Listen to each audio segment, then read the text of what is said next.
I didn't see how many Taylor Swift fans? I can actually see you out there. So when I was in immigration, I came from Brazil. Is there anyone from Brazil here? Woo! Yeah. So I came from Brazil, and in immigration, the guy asked me, which caught me off guard, why Canada? It's usually like, how many days are you staying here? Why Canada? And I was nervous, as I am right now, and I was like, the Swift conference. So the guy probably thinks I'm a Taylor Swift fan, and there's like a Taylor Swift conference. So I guess I am as well now. So I'm Rambo. I make these apps and some others. Some of them have Buddy in the name, some don't. And I'm going to tell you to enjoy your popcorn, because I know some of you got it, and I love this popcorn. It's amazing. I'll have it after the talk. So it may sound like it from the title, but my talk is not really about performance. So you might be thinking that I'm going to give you instruments, tips, and tricks, and things like that.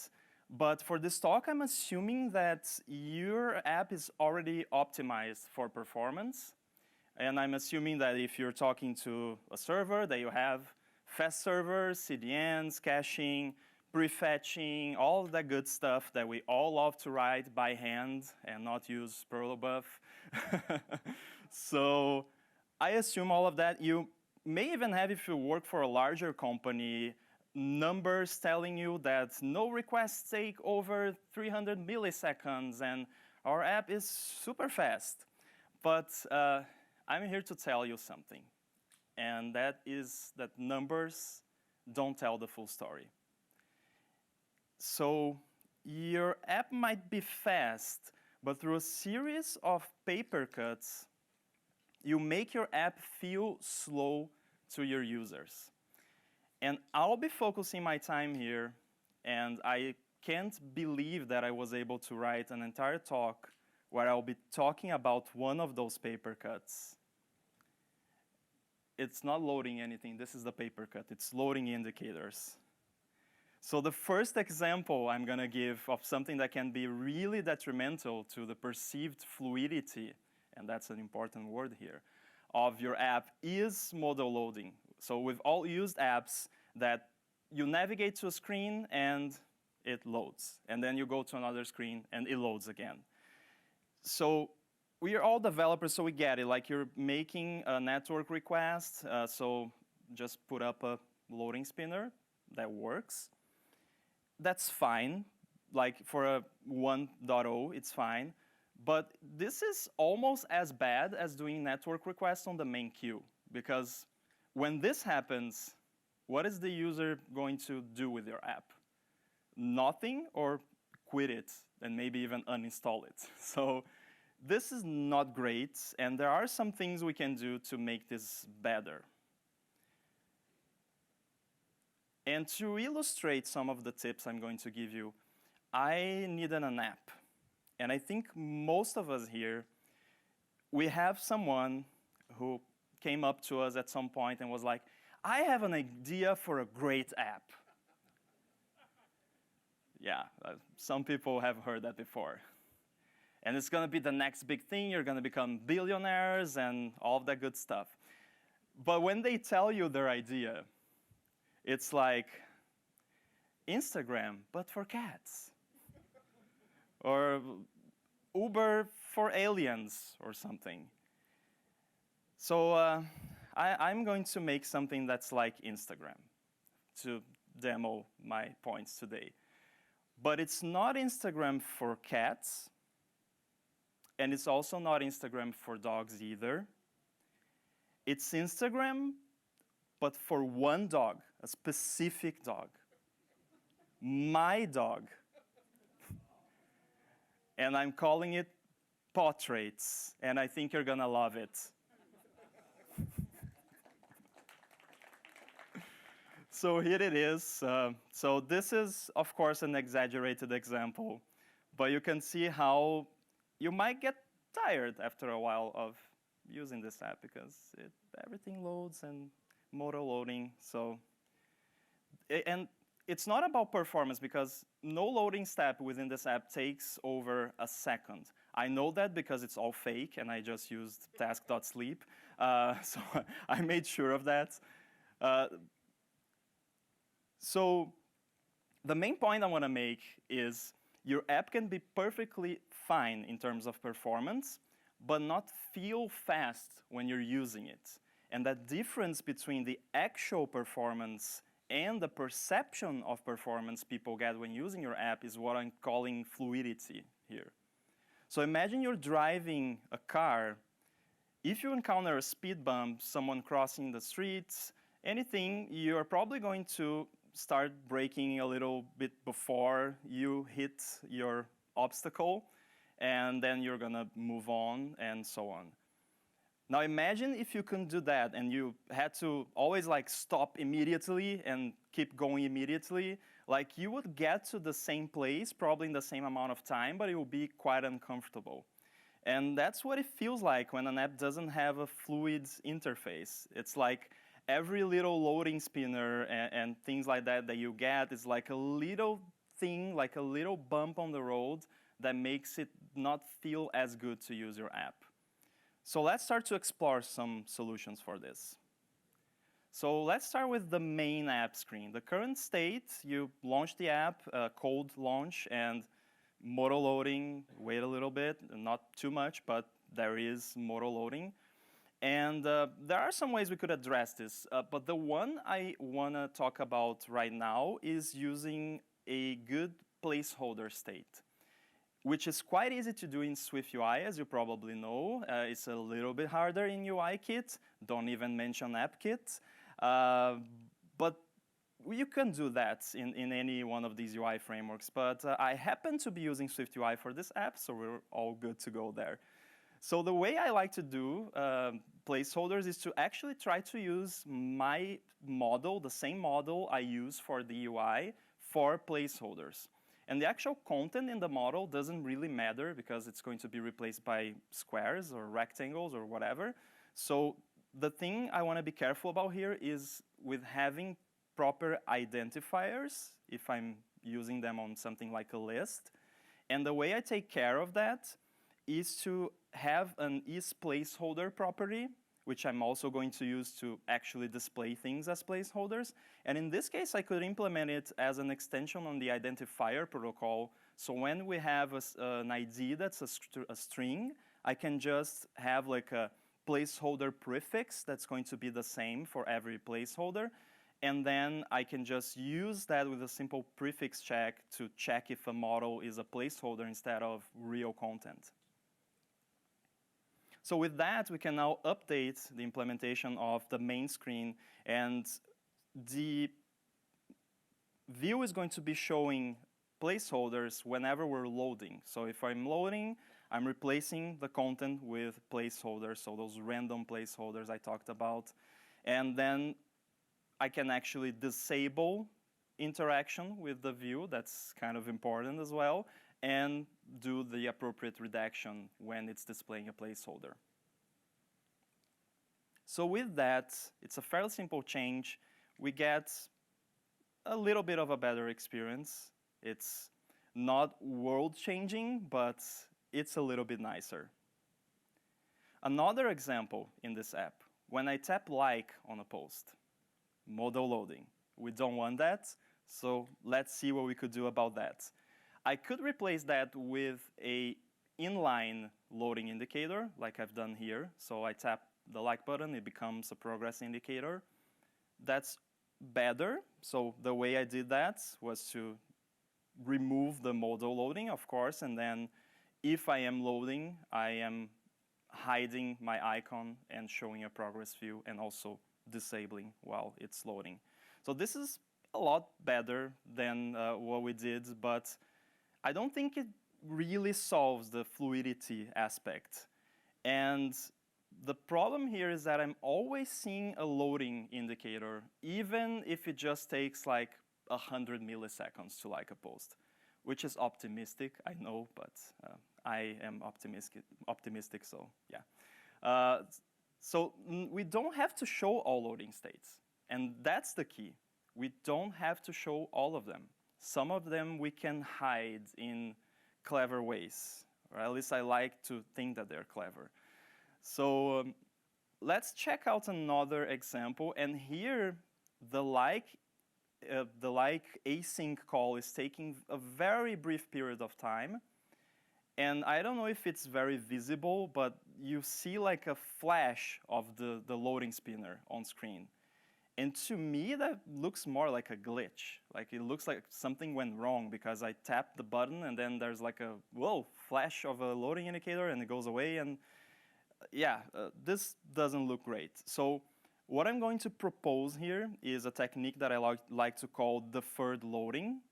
And the concept of deferred loading is to only display a loading state to the user when it's going to benefit the experience. So in practice, what this means is you're going to delay showing a loading indicator, and you're going to do that for a very brief period of time, but not showing a loading indicator at all if the operation takes less than the timeout that you specified, which is, again, very short, in the order of 200 milliseconds, give or take. So here's a simple example where I have two buttons that perform an async task. One of them, the top one, is 130 milliseconds, and the bottom one takes longer. So let's focus on the fast one first. So I am doing modal or inline loading in this case, and this is the state that I don't like. I really don't like. Like, who wants that? Yeah, no. So let's fix that. So here's an example with deferred loading. So as you can see, the top one, there's no loading at all, and the bottom one, there is. So this is what I want to achieve. So let's see how we can do that. So this is an example of how we could go about that. I made this modifier, that's a deferred loading indicator, and I have an isLoading as its input, but instead of using the isLoading directly to control whether I'm going to show the progress view, I'm actually using an internal state property. And when I change that, I am going to wait a little bit before I actually update what's being displayed, so the state of this. And we learned yesterday that you have to be really careful with this stuff. So be careful with cancellation and things like that. So always check that you haven't had like your task canceled and that you're not doing expensive operations unnecessarily. So do check your code and test in several scenarios. My code is just an example. There might be bugs in it, but this is a way you could implement that.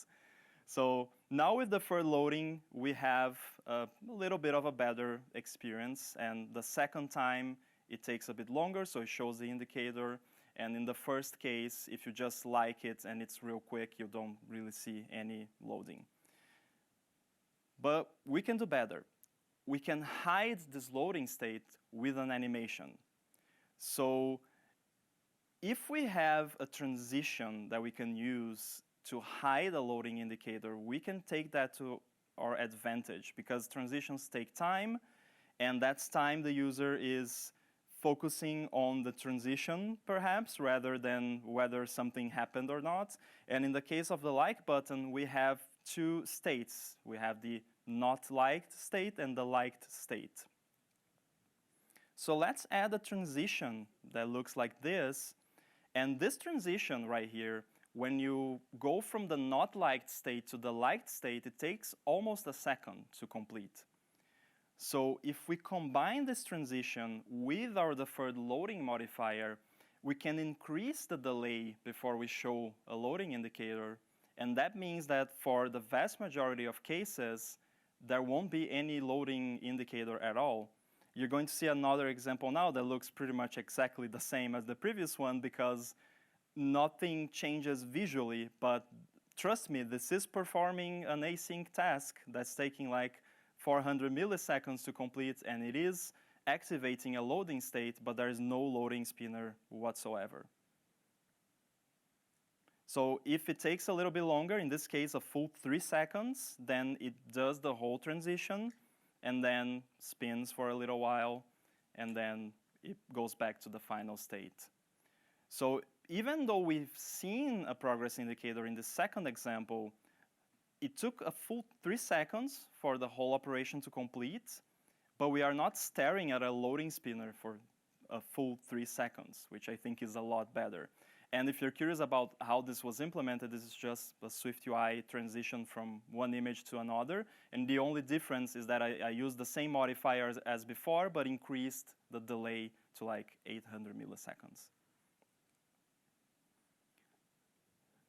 But what about error handling? So we have a nicer experience, but sometimes things go wrong.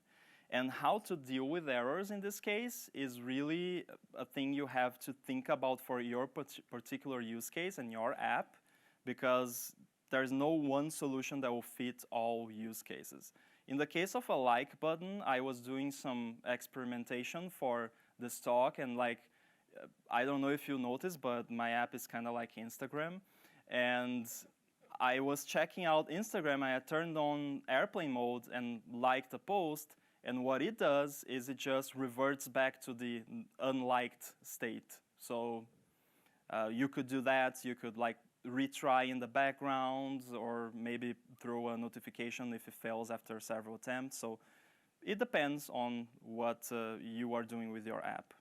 But there are also other transitions we can use. So we've used a like button, which is a very specific component. So you might be thinking, well, I don't have a like button, so what can I use? There's an extremely common transition in pretty much all iOS apps. And that's this transition right here, when you push a new view controller on screen.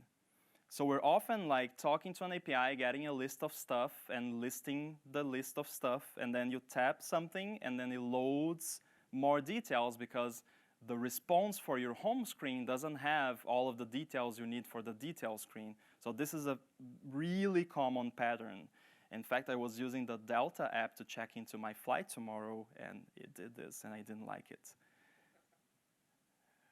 So again, we have that same thing. When things load really quickly, like in this example, it looks glitchy because like there's this flash of a loading spinner real quick and then the content shows up.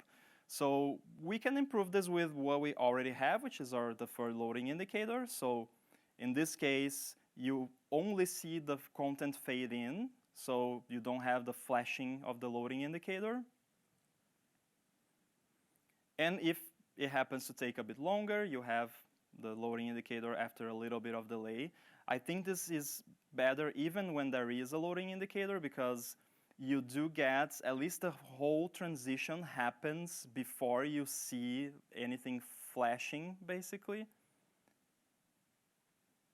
But there's still like that fraction of a second where the detail screen is not showing anything, and when things load really quickly, like in this example, it doesn't look perfect. It flashes a little bit. So I'm going to leverage another technique, and I'm so creative with these names. So one is deferred loading, the other one is deferred navigation. So we are very sensitive about lags. So when you're using an app, if you tap something and it doesn't happen right now, you are going to think that something went wrong. So we all sense when something is not responding as quickly. However, there is a small amount of time period of a delay between an action and a reaction on a UI that most people won't even notice. So I am going to propose that we add intentional lag to our apps to make they feel faster. It's very ironic, but it's true. I thought I was crazy when I first saw this, but this already happens in iOS. Scroll views, by default, they delay content touches. I think that's actually the name of the property, so you can turn that off. So by default, every tap on something that's in a scroll view has a tiny little bit of lag. And also, if you're doing like a double tap, you need a little bit of lag to detect if it's a single or double tap. So we can add a little bit of delay and focus on a little bit, not too much. And we can make it look something like this, where what's happening here is that I am waiting, in this case, 150 milliseconds before I actually push the detail. And that, in this case, is enough for the content to load.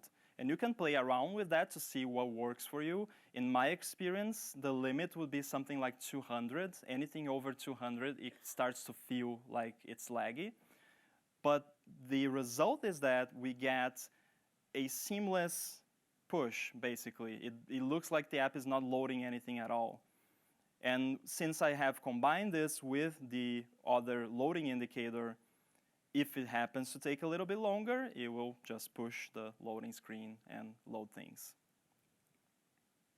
So let's implement this in SwiftUI. I do have a UIKit version in the repo I'll be sharing with you on Discord later. So if you are on UIKit, don't worry, I have a version for that. But again, don't just copy and paste my code. Try to come up with your own solution. But I called it Deferred navigation link. And it's going to take a value, which is like the model you are going to be fetching the details for, a binding to a navigation path so that it can trigger navigation in a navigation stack, the maximum amount of delay you're going to allow before you just push the outdated content, basically, an async method to actually load the updated content for the detail screen, and a view builder that's going to be the label for the navigation link. So this is basically navigation link with the option to have an async function that's going to load the details for you. So this will use a button as its root content, and it's going to use that label that we gave it as a view builder for the label of the button. And it has two tasks that it manages, a timeout task and a load task. So the timeout task is going to be waiting for that maximum delay that we set, check if it hasn't been canceled, again, very important. And then if we have a timeout, it just pushes the value as is to the detail. So we'll get like the loading and all of the basically previous behavior. And then the load task is going to use actually, the perform action method is going to be called when you tap the navigation link, and it's going to update the value using the load function provided, and then push that updated value.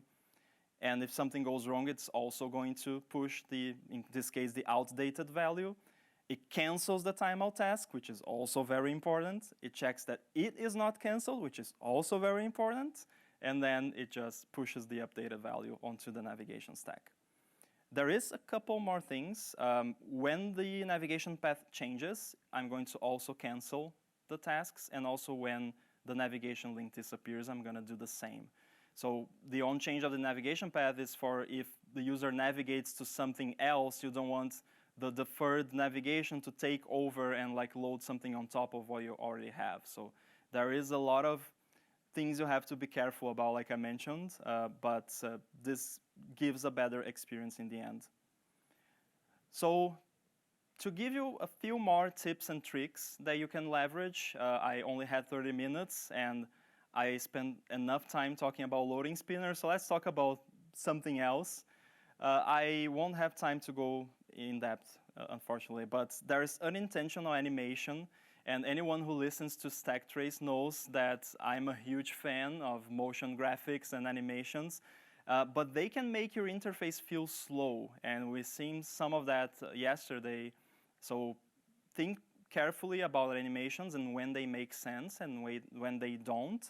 But a common mistake with animations, especially in SwiftUI, is when you have unintentional animations. And that's especially easy to fall into when you're using the animation modifier. And here's an example of that. So if you look at the like button, as it pushes the detail, it's showing like the last little bit of the like animation. And that's because it was binding to a state where it was updating as soon as the view appears, and it had like an implicit animation, and this is the result. So this is an unintentional animation. This one is not particularly bad, but I've seen certain apps where like a whole screen animates and you can clearly tell that it was not intentional. So be careful about this. And the way you deal with this sort of thing is to basically separate the actual state of your model from a user interaction that triggered a change to that state. And this got a lot easier to do with the iOS 17 SDK because you can create custom properties on transaction. So you can have like a transaction property that's like the user has tapped the like button, for example, and then only animates if you have that property set to true or something. Another pet peeve of mine is boring placeholders. So we have to load remote images, we have to use placeholders. Ideally, you'll prefetch thumbnails so that you never actually see a placeholder for a thumbnail image, but sometimes there's no way around it. But using something like blur hash, which I'm using here, so blur hash generates a short string that can create a blurry version of your thumbnail, and then you can use that instead, and it will look a little bit better. I don't think this screen capture was particularly great now that I'm looking at it again, but yeah. So it's briefly showing a blurry version, which comes from the blur hash, and then it also does a tiny bit of a transition between that and the final thumbnail, which I find to also help. So instead of just jumping from one to the other, if you can have a very simple transition, sometimes it helps not make it as jarring and make the placeholder state less noticeable to the user. Do be careful, though, with unintentional animation if you do this. So to recap, and I think this is really important, don't fake it till you make it. You can't have a slow app and make it feel fast with any of the tricks I showed you today. These are not like get out of jail free cards for slow apps. You have to first put the effort into making it fast, and then this is going the extra mile. So the quick win, I think, would be looking for places in your apps where you're showing loading indicators unconditionally. So basically, I'm triggering an async task, and I'm showing a loading indicator no matter what. So that's like the first step I would take to go a little bit further and make the app feel more fluid. And then also look for places where you could use the deferred navigation technique. And the same can be used for modal sheets, for example, and other places. So think of places where you could adopt that in your apps. And also, the number one tip is use your app on device. Like, grab your device and navigate your app. But not just use your app, but use your app like you're in a hurry. So like use it really fast as you can, and you're going to really feel when it's like stopping you and these bumps on the road and these paper cuts I was talking about. So that's all I have time for today. Thank you very much, and you can find me on Discord and these socials. Thanks.